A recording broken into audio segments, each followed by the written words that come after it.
let's talk about the criticizer archetype. Okay, this is a persona that has been given birth of their consciousness within you that is not actually you. Okay, this is that voice in your head that is constantly belittling you and talking down to you and telling you all these beliefs that are not true, telling you that you're unworthy or unlovable, making you feel very shameful and guilty, and just barking down at you constantly. Where did that come from? It started from somewhere.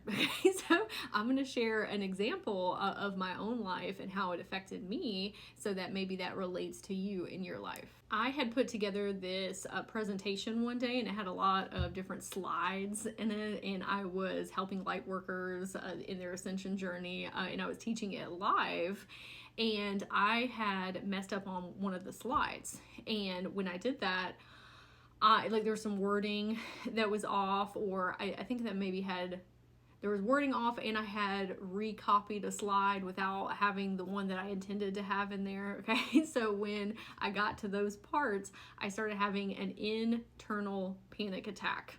I was like, oh my gosh, I can't believe I did that. What's wrong with me? People are going to think that I don't know what I'm talking about, that I'm not intelligent, that I'm not the leader that they need in their lives in this capacity of like what I'm teaching about, just all of these things. Okay, I started catastrophizing.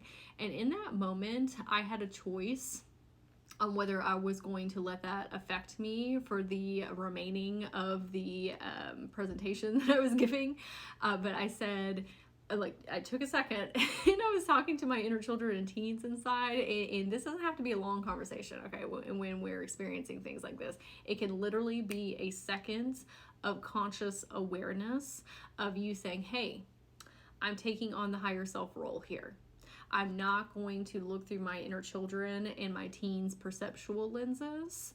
I am just for a brief moment going to say, hey, we're safe. It's okay.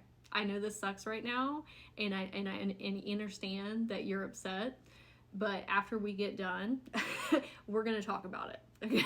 Okay? And that took off so much pressure because they felt held. They felt safe. They felt that I heard their cry for help. Okay, and I was like, hey, we're good. It's okay. Okay? And maybe you're not giving a presentation in life. Maybe this is you talking to a family member getting triggered, or you talking to your boss, or your romantic partner, or your kids. If you can, like we talked about before, boop, hey, we're safe. It's okay. We're going to talk about it when we get through this. It can drastically shift your energy, okay? So after I got done with the presentation, because I had such a visceral physical experience with that, where my body started to go into fight or flight and panic mode, after I got off of the presentation, I just had this really good cry, like really, really just a big release, because I needed to process that adrenaline out of my body. And so after I got done with that, I said, hey, can we have a talk about what happened? Okay, why did we automatically jump to all of those negative thoughts about self? Why did we say that we were stupid? That stuck out to me as one of the things that my inner children had said. Was like, oh my God, we're so stupid. And I said, where do you think that came from? Who in our life said that they were stupid?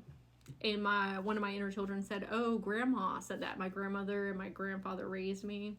And my grandmother did used to say that about herself all the time. She would say, I'm dumb, I'm stupid, I don't know what I'm talking about. She would just make herself very small and meek and undercut herself constantly. All of these different things.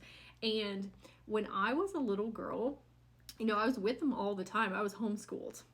Okay, so I was hearing these things on a consistent basis. And because I was hearing them in my own voice, in my mind, okay, my grandmother was saying, I'm stupid, or, all of these self-beratements, I'm perceiving that through my own filter lens, and it's running through my mind of like, I'm stupid, I'm dumb, I'm fat, I'm like all these different things, okay, like through my body, or like I'm ugly, all these things that she used to say. And so I adopted them as my own belief systems. Okay? Like, it's because I heard them in my own voice over and over and over and over again throughout the years. And so my mind and my body just assumed these are beliefs that we actually think are true of self. And I was talking to my little girl inside and I said, that's something that grandma was experiencing. That has nothing to do with us. We just thought those things because we were hearing them all the time. We thought that they were true for us. They're not at all. Like, we know that grandma had a lot of low self-esteem and low confidence, and she wasn't doing things to help improve the way that she looks at herself, her self-concept, her confidence and her self-esteem. But that's been things that we have been working on every single day. And we live a very different reality and an experience. I don't think those things about you. I don't think those things about you at all, or any of the inner children and teens. I said, do you actually think that about yourself? Do you think that you're stupid? And she said, no, I don't actually. Actually, I know that I'm really smart because I have always been a very intelligent person. That's one of the things I pride myself on so much, is being so smart. She said, no, I am actually really smart. And I said, yeah, girl. I said, you just had all this programming just like running, saying like all this stuff is, you know, true for you. But if you can take a second to disconnect from that and say, where did this come from? Who in my life was emulating these thoughts and these beliefs? Who was speaking this over themselves? Oh, wait a minute. I think that my inner children and teens actually started perceiving this as their own reality because they were hearing it in their own voice in their head. Let me go in and explain to them that concept. This is not even something that I had to dig in super deep with that inner child. It was literally just bringing awareness to the fact of, oh, wait a minute. These are things that somebody else said about themselves. This doesn't have anything to do with me. Oh yeah, let me provide myself with some experiences and some examples of how this is so far removed from who I actually am. So again, sometimes these things you don't have to go super deep with. It's just the awareness that, like, where did it come from? Okay? And when we have this criticizer archetype, this conglomeration that has formed this persona in us, you can just look at that persona in the face, energetic face, okay, in your mind's eye, and say, who are you? Okay, like, who are you? Why are you here? Like, you were birthed out of somebody else's PTSD and trauma and ancestral generational junk, okay?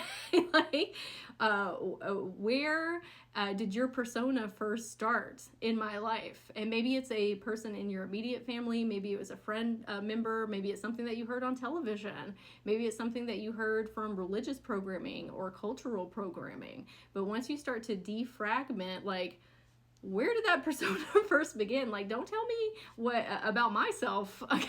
Like, I know what the truth of reality is. And I am also not going to let you talk to my inner children and teens that way either, because that's not true of them as well.